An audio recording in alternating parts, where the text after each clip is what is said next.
এখন আমরা যে বিষয়টি নিয়ে পড়াশোনা করব সেটা হচ্ছে রেডিয়েশন পলিউশন। আহ যে বিষয়টি তোমরা যদি আবার সিলেবাসটা দেখো, আমরা অলরেডি ইন্ট্রোডাকশনসটা পড়েছি, এয়ার পড়েছি, ওয়াটার পড়েছি, নয়েজ পড়েছি, এবং এখন যে বিষয়টা পড়বো সেটা হচ্ছে রেডিয়েশন পলিউশন। তার যে সোর্স গুলো কি কি, কারণ আমরা জানি যে বিভিন্ন রেডিয়েশন সূর্য থেকে বিভিন্ন ওয়েভলেন্থে তার বিভিন্ন রকম এনার্জি নিয়ে আমাদের পৃথিবীতে আসে।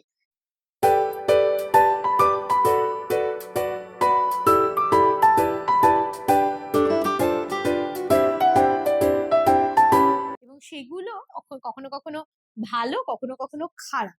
সে বিষয়টিকে মাথায় রেখে আমরা এই পলিউশন হিসেবে তার সোর্স গুলোকে দেখবো, তার ইম্প্যাক্ট দেখবো, এবং তার সেগুলো আটকানোর জন্য আমাদের কি কি ধরনের কন্ট্রোল মেজার আমরা নিতে পারি সে বিষয়গুলোকে নিয়ে আমরা আলোচনা করব। আমরা যদি রেডিয়েশন পলিউশনের বাই ডেফিনিশন যাই, যে কোনো ধরনের পলিউশন তখনই ক্ষতিকারক হয় যখন সেটা আমাদের ওপর কোনো প্রভাব ফেলে। সেটাকে কখনো কখনো রেডিও অ্যাক্টিভ পলিউশন হিসেবেও বলা হয়, যেহেতু এই রেটা বেরোয়। নর্মালি এই পলিউশনটাকে রেডিয়েশন পলিউশন রেফার করে প্রেজেন্স অফ হার্মফুল আয়োনাইজিং বা নন আয়োনাইজিং রেডিয়েশনস। দু ধরনের রেডিয়েশন হয় তোমরা জানো, একটা আয়োনাইজিং যেটা আয়ন্স ফর্ম করছে, আর একটা হচ্ছে নন আয়োনাইজিং রেডিয়েশন। সেখানে ইন দ্য এনভায়রনমেন্ট যেটা মানে দুভাবে তার সোর্স হতে পারে, সেটাও আমি আসছি।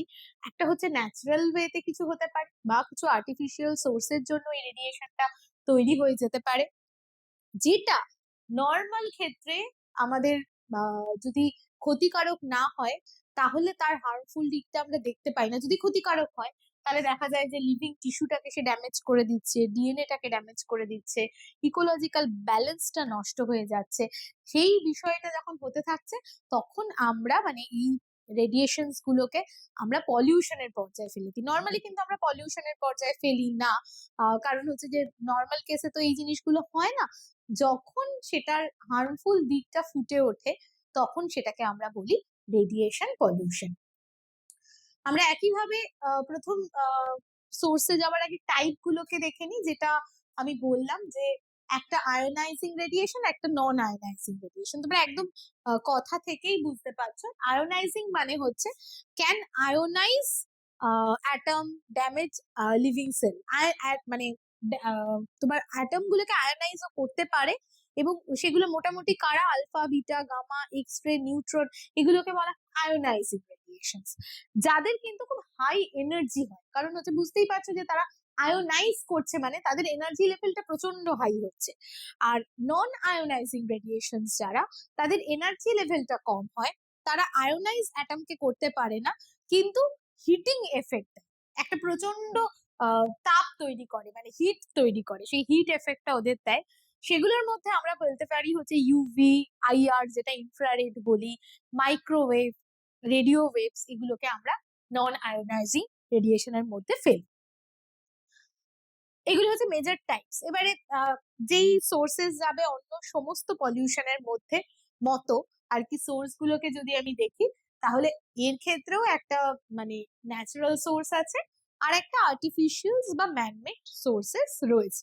ন্যাচারাল সোর্সের ক্ষেত্রে আমি যদি দেখি যে একদম তোমার আহ মানে শুরুর দিকে যে আউটার স্পেস যেটা থাকে, তার একটা মানে খুব হাই অল্টিটিউডের মধ্যে কসমিক রেজ রয়েছে, বা টেরিস্ট্রিয়াল কিছু রেডিয়েশনস রয়েছে। কসমিক রে হচ্ছে মানে একদম আউটার স্পেসে থাকে, সেখান থেকে কিছু রেডিয়েশন তৈরি হতে পারে যেটা থেকে পলিউশন হতে পারে।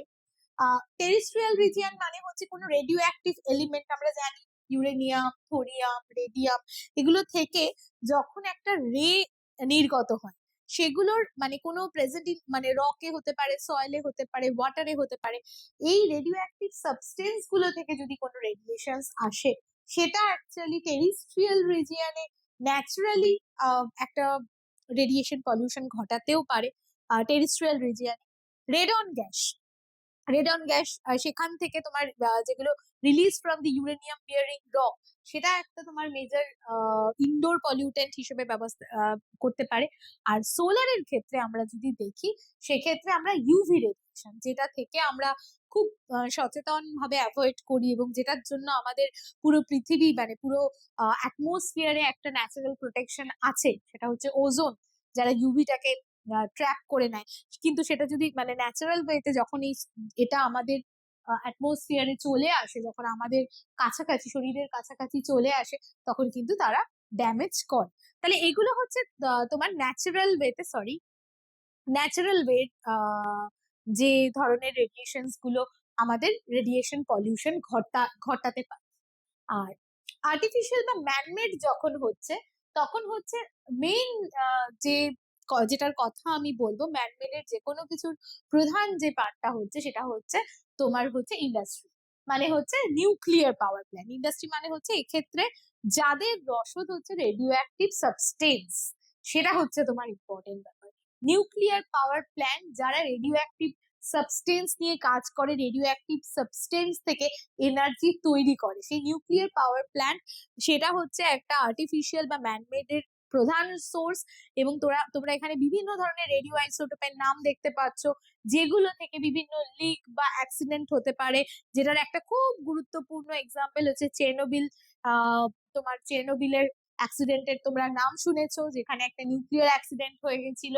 তো সেই রকম নিউক্লিয়ার পাওয়ার প্ল্যান্ট হচ্ছে একটা সব থেকে বড় আর্টিফিশিয়াল সোর্স। আমি এর আগে ওই সয়েল পলিউশন করানোর সময় বলছিলাম যে নিউক্লিয়ার ওয়েস্ট গুলোকে ঠিক মতো রাখাটা খুব দরকার, বিকজ ওটা যদি সয়েলে আমরা যখন ডাম্পিং করি, সেটা থেকে রেডিয়েশনে কিন্তু ইকোসিস্টেমের ক্ষতি হতে পারে। তো সেই জায়গা থেকে মাথায় রেখে আর্টিফিশিয়াল বা ম্যানমেড এর প্রধান নিউক্লিয়ার পলিউশনের সোর্সের ক্ষেত্রে আমরা নিউক্লিয়ারটাকে ভাবতে পারি। এছাড়া আর কি কি ধরনের সোর্স হয়, দেখো এখানে অনেক কিছু তোমাদের চেনা তোমরা দেখতে পাবে। প্রথমে বলি, নিউক্লিয়ার ওয়েপনের যে টেস্টিং হয়, আমাদের প্রচুর এক্সপ্লোসিভ হয়, নিউক্লিয়ার এক্সপ্লোসিভ থাকে, যেগুলোকে আমরা অনেক সময় রেডিও অ্যাক্টিভ ফল আউটের ফলে মানে এগুলো মানে রেডিও অ্যাক্টিভ ফল আউট ওরা রিলিজ করে যখন নিউক্লিয়ার টেস্টিং হয়। সেটা একটা মানে সেটাও একটা ম্যানমেড সোর্সের হিসেবে আমরা ধরবো। এছাড়া আমি বললাম তোমাদের অনেক কিছু চেনা জিনিস থাকবে, সেটা হচ্ছে এই যে মেডিকেল ইউজের মধ্যে তোমরা খেয়াল করে দেখবে আমাদের ডাক্তাররা প্রচুর টেস্ট দেয়। তো অনেক সময় বলা হয় যে খুব বেশি এক্সরে করো না বা খুব বেশি এমআরআই করো না, because this all are from the radiation.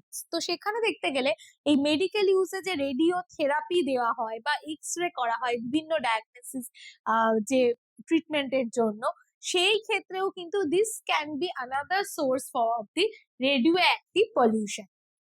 Radio isotope use করা হয়। এছাড়া তুমি যখন কমপ্লিকেটেড কোনো মেডিকেল ট্রিটমেন্টে যাবে, তখন দেখতে পাবে যে ক্যান্সার থেরাপি বা স্টেরিলাইজেশন বা ইমেজিং যেগুলো রয়েছে, সেই ক্ষেত্রে রেডিও আইসোটোপ ইউজ করা হয়। মানে এগুলো আমাদের ডেইলি লাইফের মধ্যে কিন্তু ঢুকে গেছে, কারণ এগুলো মেডিকেল ট্রিটমেন্টে এই রেডিয়েশনের একটা বড় প্রভাব আছে। তো যখন ওটা আমাদের ভালো করার পরিবর্তে ক্ষতি করে, তখন সেটা হচ্ছে পলিউশনের জায়গাতে চলে যায়। ইন্ডাস্ট্রিয়াল অ্যাপ্লিকেশনস এর মধ্যে দেখো বিভিন্ন রেডিও অ্যাক্টিভ স্ট্রেসর্স হয়, রেডিওগ্রাফি হয়, নিউক্লিয়ার গজ হয়, যেগুলোকে ইউজ করা হয়, এবং যেগুলো থেকে আমার একটা ইন্ডাস্ট্রির ক্ষেত্রে পলিউশন হতে পারে, আদার দেন নিউক্লিয়ার যে তোমার নিউক্লিয়ার এনার্জি প্রোডাকশনের জন্য যে প্রিকারসারটা ইউজ করে সেটা বাদ দিয়ে। এছাড়া খুব ইম্পর্টেন্ট যেটা পার্ট, সেটা হচ্ছে রেডিও অ্যাক্টিভ ওয়েস্ট, যেটা আমি বারবার বলছি তোমাদেরকে, nuclear waste management is very vital, because এই ওয়েস্টটা কিন্তু ইমপ্রপার বা ডিসপোজাল যদি ঠিকভাবে ইমপ্রপার ডিসপোজাল হয়, সেক্ষেত্রে কিন্তু এই পার্টিকুলার জিনিসটাকে বলে হচ্ছে স্পেন্ট নিউক্লিয়ার ফিউয়েল। এইগুলো কিন্তু নর্মালি ওই সয়েল বা ওয়াটারের সাথে মিশে একটা বড় রকমের হেলথ হ্যাজার্ড বা ইকোসিস্টেমের হ্যাজার্ড তৈরি করতে পারে।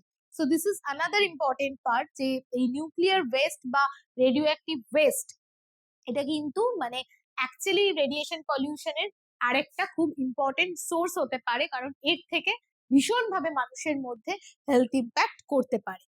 এবং ইলেকট্রনিক যে ডিভাইস গুলো রয়েছে, তাদের মধ্যে যেরকম আমরা ডেইলি যে জিনিসগুলো ইউজ করি, মাইক্রোওয়েভ বা এই যে মোবাইল টাওয়ার, তোমরা দেখবে যে এই মোবাইল টাওয়ারের প্রচুর নেগেটিভ বা পজিটিভ কিছু ইম্প্যাক্ট যেগুলো রয়েছে সেগুলোর ক্ষেত্রে এই মোবাইল টাওয়ার বেশি হলে, র্যাডার হলে, যেগুলো থেকে মাইক্রোওয়েভ থেকে কন্টিনিউয়াস যদি এগুলোর এক্সপোজার হতে থাকে, তার কিছু ইম্প্যাক্ট কিন্তু আমাদের বডির মধ্যে এসে পড়ে। যেরকম হচ্ছে যে কিছু পাখি হারিয়ে যাচ্ছে প্রচুর মোবাইল টাওয়ারে, বা বাড়ির উপর মোবাইল টাওয়ার বসানোতে দেখা যাচ্ছে হেলথের কিছু ইস্যু তৈরি হচ্ছে। তো সেইগুলো কিন্তু ভীষণভাবে ইম্পর্টেন্ট। সো এবার যদি আমি ইম্প্যাক্ট গুলোকে খুব স্পেসিফিক ভাবে দেখি, এতক্ষণ আমি সোর্স গুলোকে দেখলাম, ইম্প্যাক্ট গুলোকে যদি আমি দেখতে চাই, তাহলে তার প্রথম যে জিনিসটা আসে যে হিউম্যান হেলথের ওপর যে ইম্প্যাক্টটা আসে, কি কি জিনিসগুলো হয় মেইনলি, যে জিনিসগুলো হয় সেলকে ড্যামেজ করে দেয়, সেলের ভেতরে ঢুকে যায়, মিউটেশন করে দেয়। আমাদের যে জেনেটিক মেটেরিয়ালস বডির মধ্যে থাকে, যেগুলো থেকে আমাদের এই সেন্ট্রাল ডগমাতে রেপ্লিকেশন, ট্রান্সক্রিপশন, ট্রান্সলেশন এই জিনিসগুলো ঠিক ভাবে হচ্ছে, সেই জায়গাগুলোতে অসুবিধার করে, সেলটাকে ড্যামেজ করে তার মিউটেশন করে, ক্যান্সার করতে পারে, রেডিয়েশন সিকনেস তৈরি করে, জেনেটিক এফেক্ট আনে, মানে জেনেটিক্যালি আমার বডির মধ্যে একটা চেঞ্জেস জেনারেশন ওয়াইজ আমার বডির জিনটাকে কোনোভাবে এফেক্ট করে দিতে পারে, অর্গান গুলোকে ড্যামেজ করে দিতে পারে। অর্গানে এগুলো তো বিভিন্ন ভাবে মানে বোন ম্যারো সাপ্রেশনস করতে পারে, ক্যাটারাক্ট করতে পারে, ইনফার্টিলিটি করতে পারে, এবং যদি খুব হাই ডোজ হয় সেক্ষেত্রে কিন্তু ওটা একদম ডেথ অব্দি নিয়ে যেতে পারে। তো দিস আর সাম এফেক্ট, মানে যেগুলো ডিরেক্টলি হিউম্যান ইম্প্যাক্ট হিসেবে আমরা কনসিডার করতে পারি, হিউম্যান হেলথের ক্ষেত্রে আমরা এটাকে ধরতে পারি এই ইম্প্যাক্ট গুলো। Radiation, pollution. এনভায়রনমেন্টের ক্ষেত্রে যদি আমি দেখি, এনভায়রনমেন্টের ক্ষেত্রে প্রথমত হচ্ছে সয়েল কেমিস্ট্রিটাই চেঞ্জ করে দেয়, সয়েলের মাইক্রোবিয়াল স্ট্রাকচারটাকেই চেঞ্জ করে দেবে, মাইক্রোবিয়াল কমিউনিটির ওপর এফেক্ট করতে পারে। তো মাইক্রোবিয়াল অ্যাক্টিভিটি গুলো কমে যেতে পারে, মানে সয়েল হেলথটা টোটালি নষ্ট হয়ে যেতে পারে। এটা আমি সয়েল পলিউশনের ক্ষেত্রেও তোমাদেরকে বললাম। অ্যাকুমুলেটস ইন ফুড চেনের মধ্যে যেই মুহূর্তে ঢুকে যাচ্ছে, সয়েলে আসছে, সয়েল থেকে প্লান্টসে আসছে, প্লান্টটা যখন আমার বডিতে বা কোনো অ্যানিমালস এর কাছে যাচ্ছে, সেখান থেকেও ফুড চেনে ঢুকে যাচ্ছে, এবং সেখানে গিয়ে ওটা কিন্তু জার্মিনেশনকে এফেক্ট করছে, ফটোসিনথেসিসকে নষ্ট করে দিচ্ছে, ক্লোরোসিস আমি বলেছিলাম পাতাগুলো হলুদ হয়ে যাচ্ছে। তো সেগুলো কিন্তু প্লান্টস এর গ্রোথ, ইল্ড সবকিছুকে এফেক্ট করছে, এবং ফাইনালি গিয়ে ওটা কিন্তু wild life populations, human populations, বিভিন্ন ক্যাটেল পপুলেশনস, তাদের সবাইকে এফেক্ট করে দিচ্ছে। তো সেখানে কিন্তু এনভায়রনমেন্টের ওপর একটা পার্টিকুলার রেডিয়েশনস বা তার যে ওয়েস্টটা রয়েছে, সেটা গিয়ে কিন্তু একটা লং টার্ম এফেক্ট করছে, যেটা হয়তো আমরা একদিনে বুঝতে পারছি না, কিন্তু আমরা যখন 10 বছর পর দেখবো, তখন আমরা দেখতে পাবো যে there is something radio activity present in that particular soil, যেই সয়েলের ওই পার্টিকুলার প্রেজেন্সটাই কিন্তু এত বড় ঘটনাটা ঘটিয়ে দিল।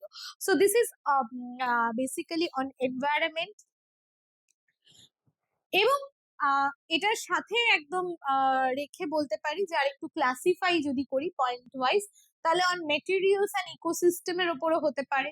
তাহলে ওগুলো রেডিয়েশনস মেটালকে ক্ষয় ধরিয়ে দিতে পারে, প্লাস্টিক, কংক্রিট ওভার টাইম, মানে যেগুলো আমাদের অলরেডি তৈরি করা জিনিস, সেগুলোর উপর একটা নেগেটিভ এফেক্ট আসতে পারে।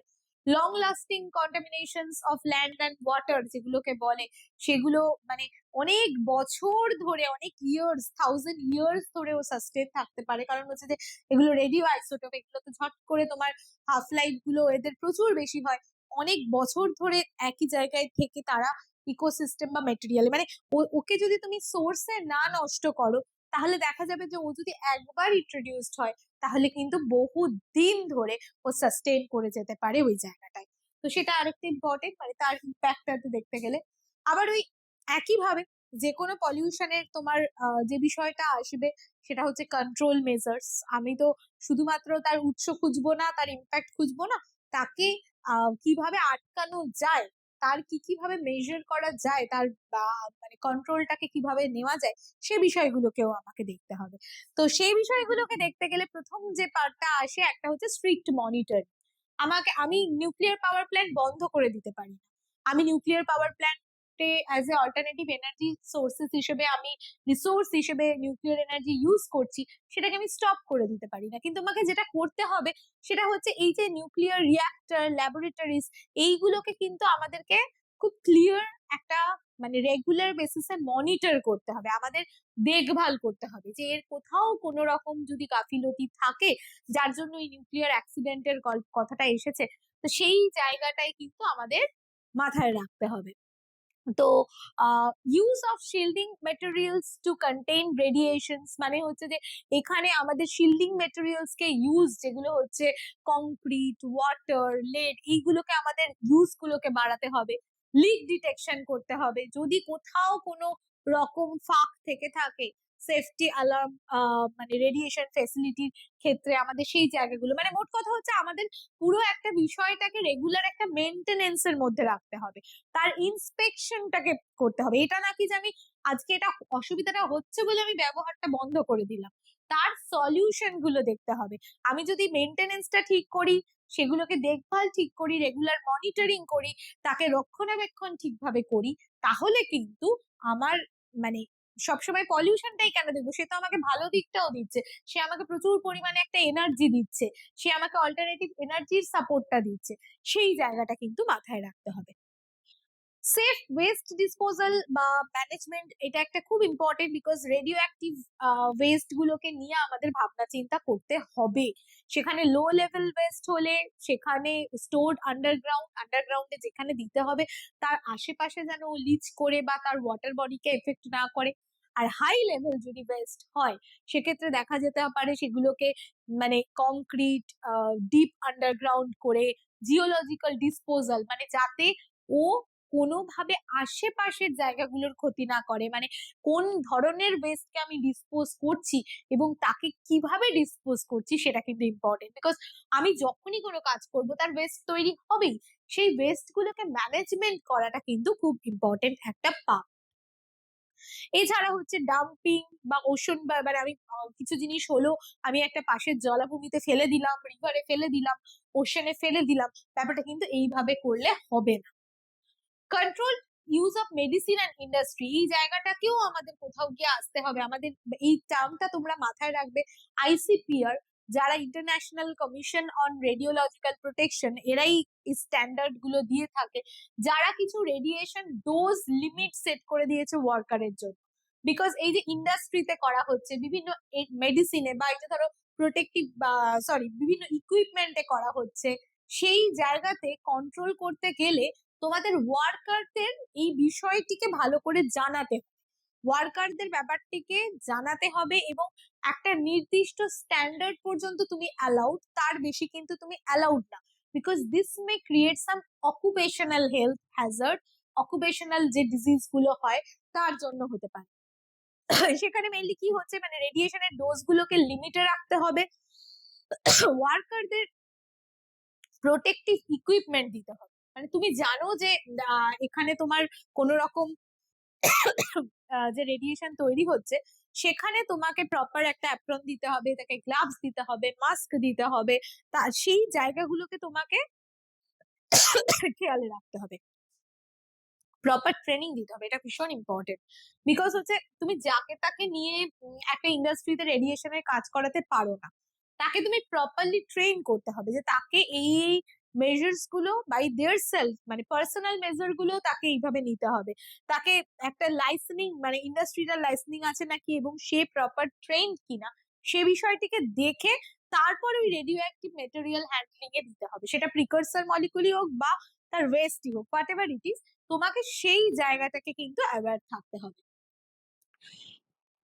এনভায়রনমেন্টাল মনিটরিং এটাও ভীষণ গুরুত্বপূর্ণ, মানে other than all those things আমাকে মেজারের ক্ষেত্রে যেটা বললাম যে আমি যেখানে ওটা রিলিজ করছি সেই মাটিটায় একদিন দিয়ে চলে গেলাম না সব ঠিকঠাক আছে, ব্যাপারটা সেইভাবে চললে চলবে না, সেখানকার এয়ার, ওয়াটার, আশেপাশের গ্রাউন্ড ওয়াটার, সয়েল, সেগুলোকে তোমাকে রেগুলার একটা মনিটরিং করতে হবে এবং রেডিয়েশন সেফটি জোন, যে যেই জায়গাটা, যে এই জায়গাটা হচ্ছে রেডিয়েশন সেফটি জোন, এইটা করে তোমাকে মার্ক করতে হবে যাতে মানুষ বোঝে, বিকজ ক্ষতিটা মানুষের হচ্ছে। তো সুতরাং এই জায়গাগুলোকে তোমাকে জোনেশন করতে হবে, এবং শুধু মানুষ কেন, সেই জায়গায় কোনো ওয়াইল্ড লাইফ যাতে না যায়, তাদেরও তো ক্ষতি হচ্ছে, সেখানে কিন্তু এই সেফটি জোনটাকে তোমাকে মেনটেন করতে হবে এবং এইটাকে রেগুলার একটা মনিটরিং এর মধ্যে রাখতে হবে, otherwise it is not possible. কিছু লেজিসলেটিভ যেগুলো তোমার রয়েছে অ্যাটমিক এনার্জি অ্যাক্ট, যেটা ইন্ডিয়াতে হয়েছিল। সেখানে গিয়ে কিছু অ্যাটমিক এনার্জি স্ট্যান্ডার্ডস বানানো হয়েছে, অ্যাটমিক এনার্জি রেগুলেটরি বোর্ড তৈরি হয়েছে, যারা অ্যাকচুয়ালি এনশিওর করে। সেটাও দেখো, এনভায়রনমেন্টাল প্রোটেকশন অ্যাক্টের ইন্ডিয়ার আন্ডারে ensure radiation safety and licensing, যে তুমি প্রপারলি রেডিয়েশন সেফটিটা পাচ্ছ নাকি বা তার লাইসেন্সটাকে তুমি দিচ্ছ নাকি, সেটা একটা ইম্পর্টেন্ট। ইন্টারন্যাশনাল গাইডলাইন আছে, তুমি দেখো IAEA, international atomic energy agency, যাদের কিছু সেফটি প্রোটোকল আছে, তুমি কোথায় কিভাবে কতটা এই রেডিয়েশন নিয়ে কাজ করতে পারো, ইন্ডাস্ট্রি তৈরি করতে পারো, সে বিষয়টিকে মাথায় রাখতে হবে।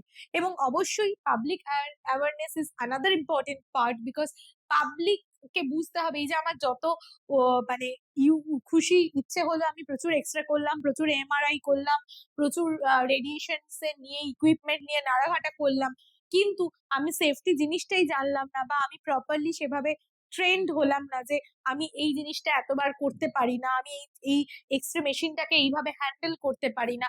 এই বিষয়গুলোকে কিন্তু আমাকে অ্যাওয়্যার হতে হবে এবং ট্রেনিং হতে হবে, যে আমি ওই ইনস্ট্রুমেন্টটার সামনে যখন যাচ্ছি আমার প্রপার একটা জ্যাকেট পরা আছে নাকি, আমি সেই রেডিয়েশনটাকে প্রিভেন্ট করতে পারছি নাকি আমার বডিকে ড্যামেজ করার জায়গা থেকে, সেটাও কিন্তু ইম্পর্টেন্ট বিষয়। তো এগুলো গেল হচ্ছে যে আমরা কিভাবে জিনিসগুলোকে দেখি, আমাদের কন্ট্রোল মেজার গুলোকে আমাদের কিভাবে করতে হবে। এই বিষয়টি আমার মনে হয়েছে তোমাদের একটু জেনে রাখা দরকার। একটা পারমিসেবল ডোজ, তোমার এখানে MSB, যেটা মিলিসিভার্ট যেটা বলে, ইউনিট অফ রেডিয়েশন, যে ডোজটাকে দেওয়া হয়েছে, যেখান দিয়ে আমরা হেলথ এফেক্টটাকে বুঝতে পারি। তো এরা মোটামুটি ক্যাটাগরি ওয়াইজ যদি দেখে, এদের দেওয়ার এজেন্সি হচ্ছে এরা ICPR, এই যে আমি তোমাদের লিখে দিয়েছিলাম এখানে, সরি, এই যে ICPR, international commission on radiological protections, এরাই এই ডোজ মানে এই স্ট্যান্ডার্ডটাকে, পারমিসেবল লিমিটটাকে তাদের অ্যালাউ করেছে। এবং সেখানে দেখা যাচ্ছে রেডিয়েশন ওয়ার্কাররা মানে অ্যাভারেজ ওভার 5 ইয়ার্সে এতটা, পার ইয়ারে জেনারেল পাবলিকের জন্য এতটা, এবং এমার্জেন্সি এক্সপোজারের জন্য অনলি আন্ডার সুপারভিশনে এই পরিমাণটা, মানে এই পরিমাণটা ভীষণ ইম্পর্টেন্ট, বিকজ না হলেই ক্ষতি। তো সেটা হচ্ছে একটা স্ট্যান্ডার্ড হিসেবে ওখানে দেয়া হয়েছে। আমি এই জায়গাটা একটু দেখাতে চাই, তোমরা দেখতে পাবে যে দেখো একটা সামান্য দাঁতের এক্সরে হলেও এতটা MSV রেডিয়েশন আমাদের বডিতে যায়। এবং এর পরে বিভিন্ন রকম ভাবে যদি আমরা মানে বিভিন্ন ইনসিডেন্ট ধরে ধরে দেখি, একটা ফুল বডি স্ক্যান করলে, CT স্ক্যান করলে কতটা হচ্ছে, একটা person's typical exposure to background রেডিয়েশনে কতটা হচ্ছে পার ইয়ার করে করে, এইভাবে কিন্তু আমরা মোটামুটি রেডিয়েশন ডোজ গুলোকে আমরা বুঝতে পারবো।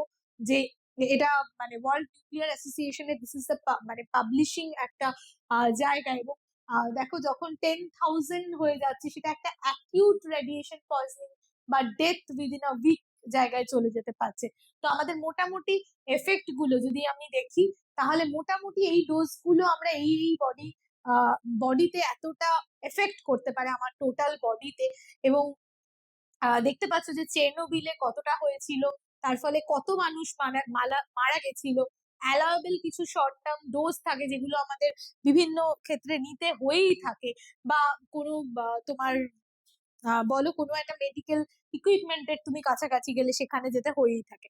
তো মোটামুটি এইগুলো হচ্ছে ডোজ গুলো, এবং এইগুলো হচ্ছে তার স্ট্যান্ডার্ড। এটাকে তোমরা মনে রাখার চেষ্টা করবে।